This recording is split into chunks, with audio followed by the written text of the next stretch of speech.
કે નેછે કબૂએ કરી જસી કેક અરત પરલ્યાય જ્ઞાનીઓ વિચાર કર નિજ મન સોંપ્યો લાય નિજ મન સોંપ્યો લાય ઘેર સતગુરુ પે મન લાવો ऊपर लो व्यवहार रीत रंग करत जाओ सुख राम बाण नित फेंकियो एक लागे गोमाय नीचे कबूए करी जसी एक अरत पर आय। सदगुरु जी महाराज किसी न किसी भाव हमारे अंदर देख के जरूर रिझेंगे। चाहे आप सेवा करो, सेवा का भाव देख के आप पर मेहर हो सकती है। चाहे आप भजन करो, भजन का भाव कोई न कोई भाव आपका देखकर सदगुरु की अंतरात्मा रीझेगी और रीझते ही उसी पल में आपके घट में नियंचर जगेगा। तीन रीत पर मोद हमारी तीन रीत पर मोद हमारी सुन लीजो नर नारी वे सुन लीजो नर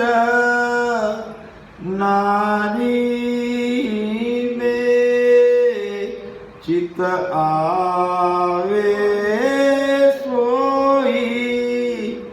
राह संभावे चित आवे सोई राह संभावे सब पर मेरा हमारी सब पर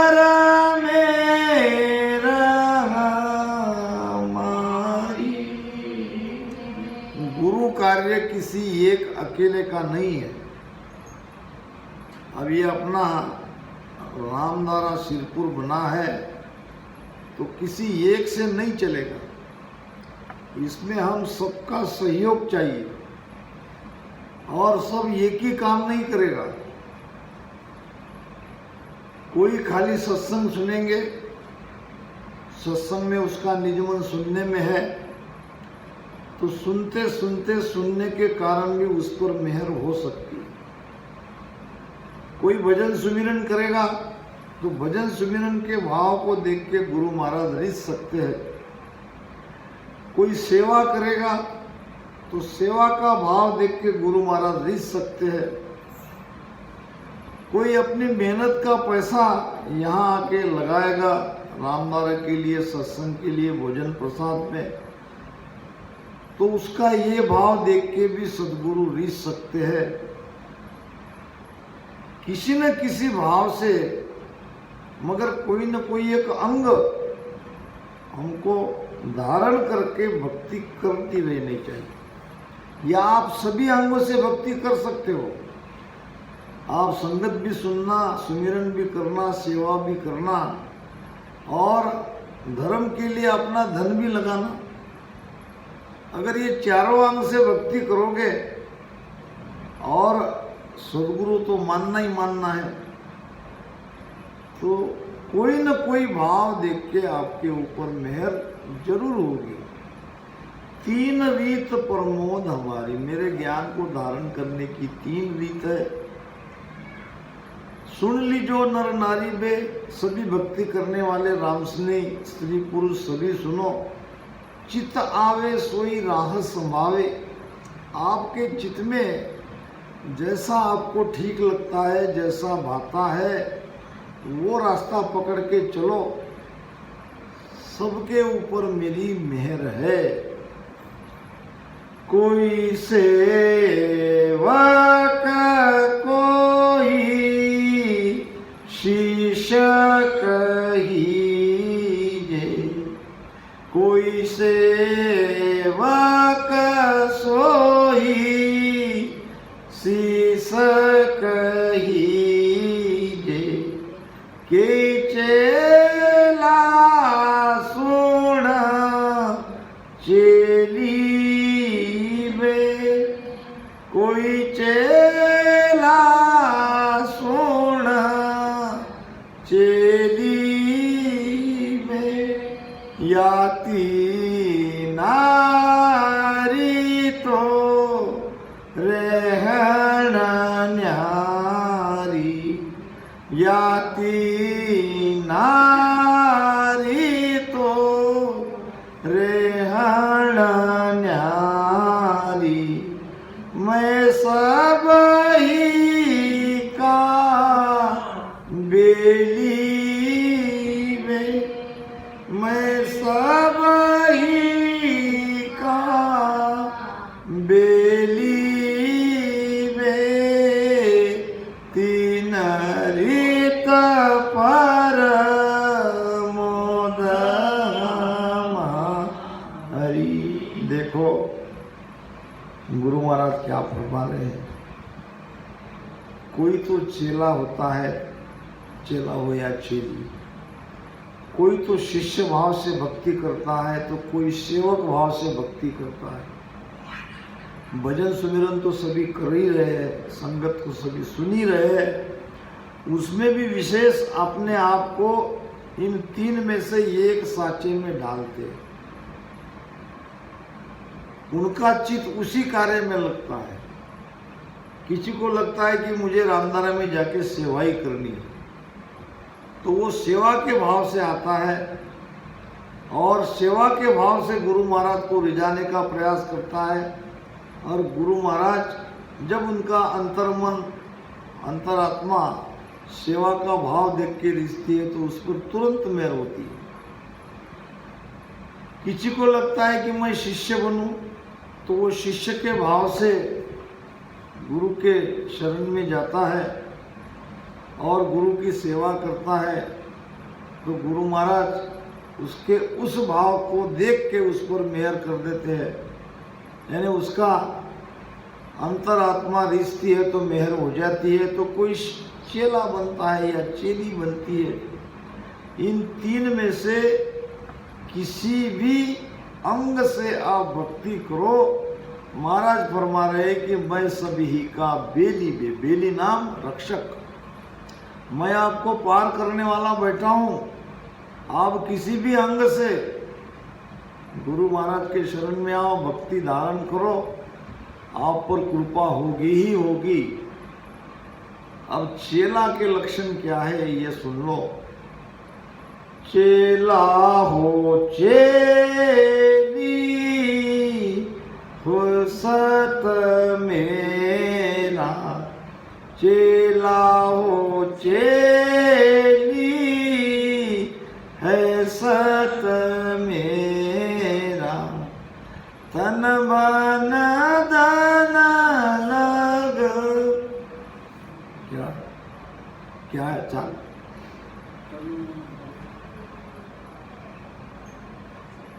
चेला हो चेली है सत मेरा, तन मन टेल चढ़ावे बे, प्राण उमंग शोमो माई, प्राण उमंग शोमो निमक न्यारो होई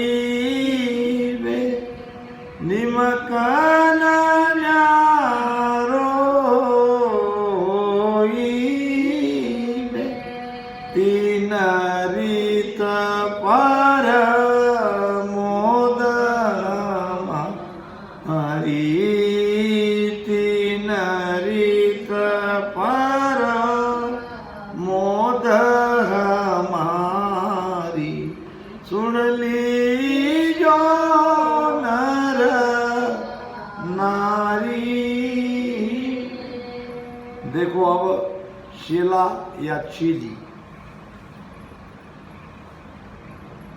पुरुष है तो वो चेला बनेगा, स्त्री है तो वो चेली बनेगी।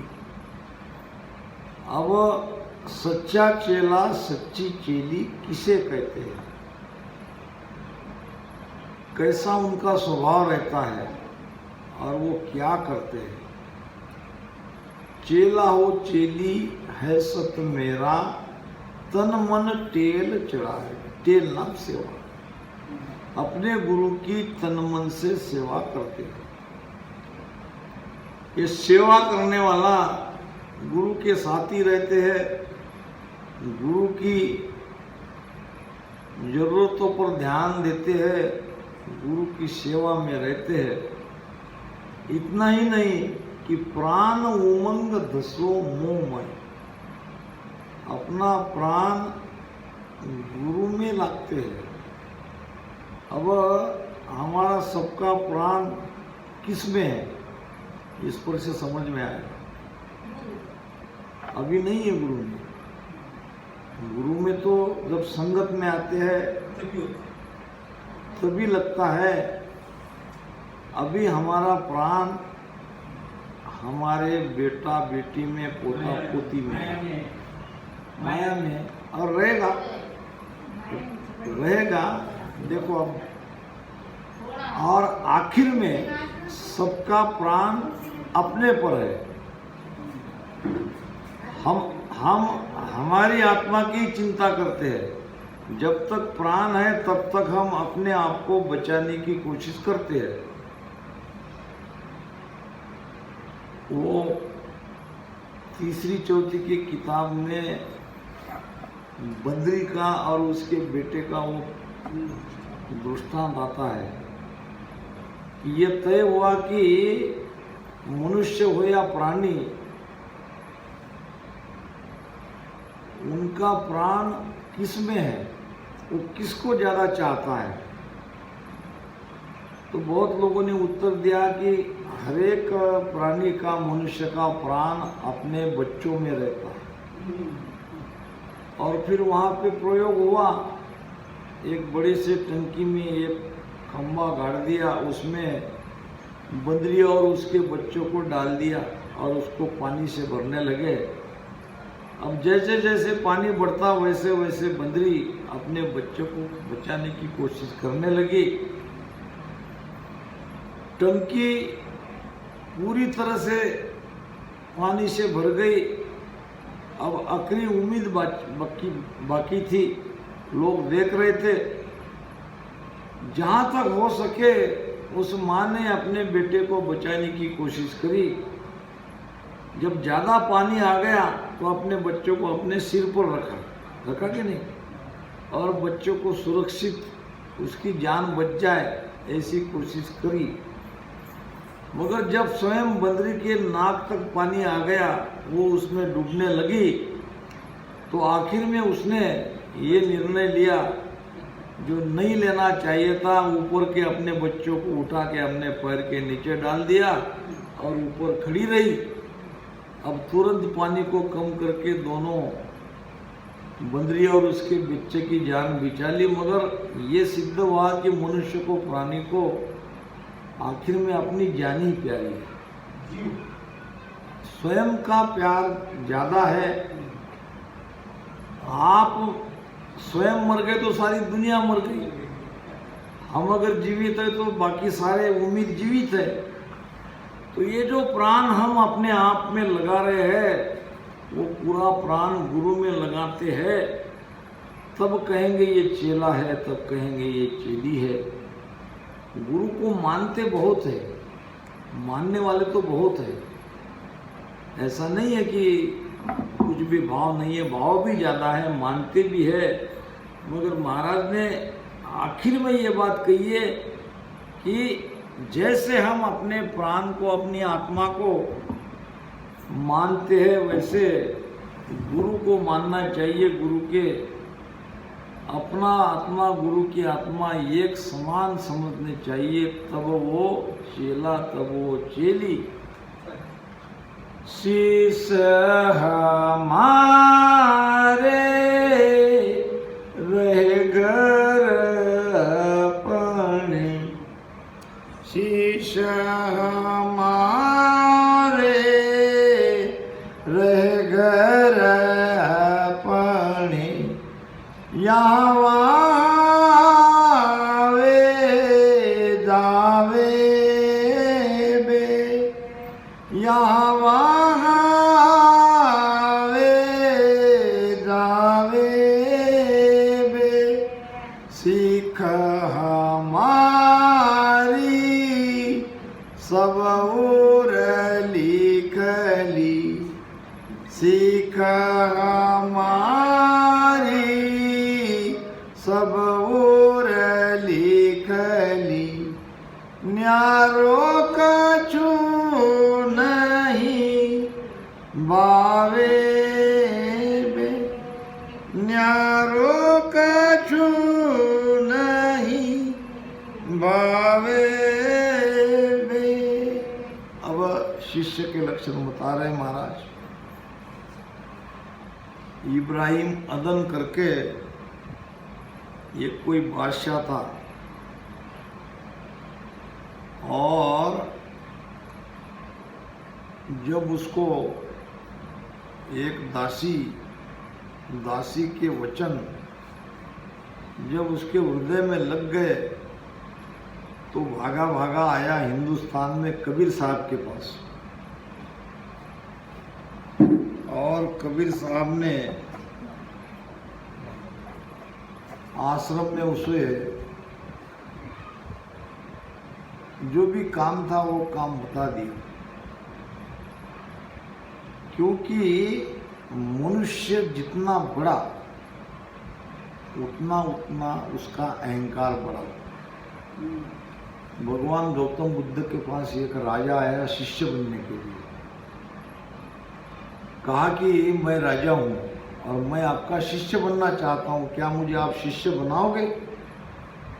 भगवान गौतम ने बुद्ध ने कहा क्यों नहीं, राजा भी हो तो आप मनुष्य हो, और हर एक मनुष्य शिष्य बन सकता है, भजन सुमिरन कर सकता है, तो आप भी बन सकते हो।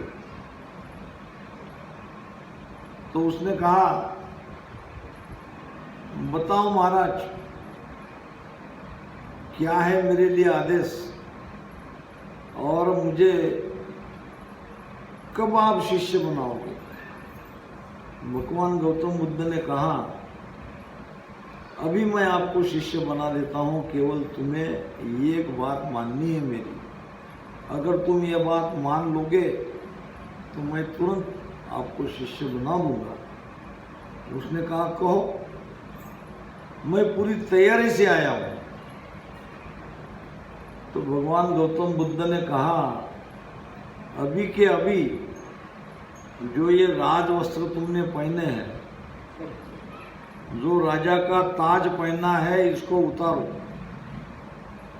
राजा ने तुरंत अपना ताज भी उतार दिया और मखमली वस्त्र भी उतार दे, जो भी उसने पहने थे वो सारी कीमती चीज एक क्षण में उतार के खड़ा रह गया। लो उतार दिया। भगवान ने कहा ये अब भीतर के भी सारे वस्त्र निकालो। जैसे आप अपनी माँ के पेट से बाहर आए हो, वैसे पूरे के पूरे कपड़े उतारो। अब इधर शिष्य परेशान कि ये कौन सा तरीका है शिष्य बनाने का, हम भी तो शिष्य बने, हमारे भी गुरु भगवान गौतम बुद्ध ही है, हमको तो कभी ऐसा नहीं कहा, और ये बेचारे राजा का ये ऐसा हाल क्यों कर रहे हैं? तो राजा भी बहुत क्या कहते उसको हिम्मतवान था। ऐसे शब्द को झेलने के लिए हिम्मत की आवश्यकता है। राजा ने बिना सोचे समझे बचे कुचे सारे वस्त्र उतार दिए और जैसा माँ के पेट से बाहर आया वैसा जाके गुरु के सामने खड़ा रहा, विनम्रता से हाथ जोड़ के। आप आगे क्या? अब जाओ आपके नगरी में, आपके राजमहल में जाके आपकी सारी रानियां से मिलके वापस आओ। बहुत हिम्मतवान था राजा। जैसे ही गुरु की आज्ञा मिली गया। सारे लोग तमाशा देखने लगे। अरे राजा राजा राजा कैसा है? राजा पागल हो गया। राजा ने सारे कपड़े उतार लिए। चुपचाप सारे लोगों की जो भी टीका टिप्पणी है या निंदा है सबको सह के राजमहल में गया, अपनी रानियों से मिला। रानी राजा का ये हाल देख के सब रोने लगी। ऐसा क्या हो गया कि आज आप इस स्थिति में, इस अवतार में हमारे पास आए हो? राजा ने किसी को एक शब्द नहीं कहा। थोड़ी देर रुका, जैसा गुरु ने कहा वैसा वापस आया।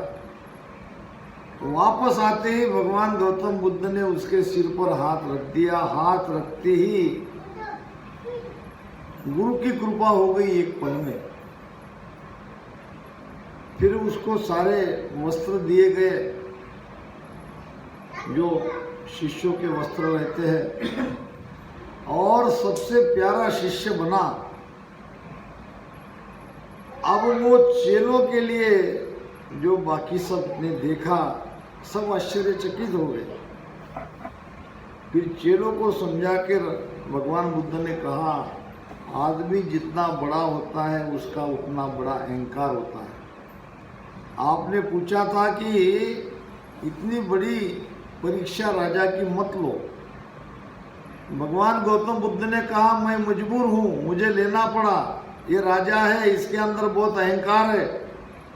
अगर ये मना करता होता, शक्य तो ये था कि ये मना कर देता और ये चला जाता मुझे गाली गलौज करके, मगर ये बहुत हिम्मतवान निकला और देखना ये मेरा सबसे प्यारा शिष्य बनेगा। तो उसके अहंकार को तोड़ने के लिए मैंने उसको ये काम सौंपा और वो काम भी उसने पूरी तरह से 100% जैसा मैंने कहा वैसा माना। तो कहने का मतलब, हम कहते हैं कि कृपा क्यों नहीं होती? कृपा होती है। गुरु जैसा कहते हैं केवल वैसा करते रहो। आप कहोगे कि भजन से हम कृपा करा लेंगे, नहीं होती। महाराज ने कहा है, कुदरत कला सता सतगुरु की, ध्यान भजन में नाही। इन सतगुरु को तजे शीसरी, तो आ पावे नाही। कुदरत कला ध्यान भजन से नहीं जगती। हम ध्यान भजन क्यों कर रहे हैं? कि हमको हमारे गुरु कहते हैं इसलिए कर रहे हैं। हम तो केवल गुरु का आदेश का पालन कर रहे हैं। अगर कल गुरु नहीं कहेंगे मत ध्यान करो, तुम्हारे अंदर कुदरत कला जगेगी। हमको तो कुदरत कला से मतलब है। कहने का मतलब ये कुदरत कला ध्यान भजन में नहीं है, ये सदगुरु की सत्ता का प्रताप से वो जगती है। और वो कैसे जगती है ये विषय हमारा चल रहा है। अब शिष्य बन के अगर आप गुरु महाराज की शरणागति धारण करके उस भाव में रहते हो तो शिष्य बन के रहो। शिष्य गुरु के पास भी रहता है तो अपने घर भी जाता है। जब सत्संग समय आता है तो गुरु के आश्रम में चला जाता है, 2 दिन 3 दिन 4 दिन रहता है और वापस अपने घर जाता है। शिष्य के लिए कोई बंधन नहीं, चेला चेली हरदम गुरु के साथ रहते हैं। शिष्य आता जाता है, मगर एक बात है, गुरु ने जो सिखाया वही ज्ञान वो लोगों को बताता है। गुरु की जो सीख है, गुरु का जो ज्ञान है, बस वही बताता है, अपने मन से कोई अलग ज्ञान नहीं बताता। ये भाव अगर है तो ये शिष्य है और तुरंत उस पर मेहर हो जाती है। सेवक सोई सेवा कर है, सेवक सोई सेवा कर है। समियो सर आवे बे, समियो सर आवे बे, तन मन धन लग वे नहीं चूके, तन मन धन लग वे नहीं चूके।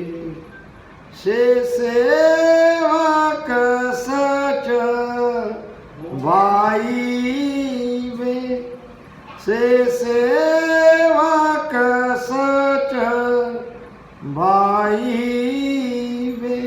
बलक बुकारंदा का बादशाह इब्राहिम आदम जब हिंदुस्तान में कबीर साहब के आश्रम में गया तो नीचे सोता था गोदड़ी पे और बासी अन्न खाता था।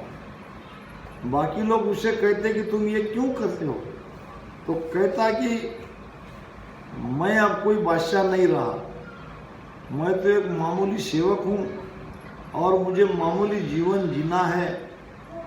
12 बरस तक उसने अपने गुरु महाराज की सेवा करी और मेहर हो गई। धौम्य ऋषि था, धौम्य ऋषि का शिष्य था अरुणी। धौम्य ऋषि ने कहा बारिश बहुत हो गई और किसी ने आके खबर कर दी कि आपके खेत से पानी बह के जा रहा है। धौम्य ऋषि ने अरुणी को कहा कि जा बेटा, जरा खेत का पानी रोक के आ जा, वहां मट्टी बिट्टी पत्थर बत्तर डाल के आ जा। ऊपर जोरदार बारिश हो रही थी, गुरु की आज्ञा मिलते ही अरुणी गया। बहुत कोशिश करी उसने खेत का पानी रोकने की, पानी रुक नहीं रहा था।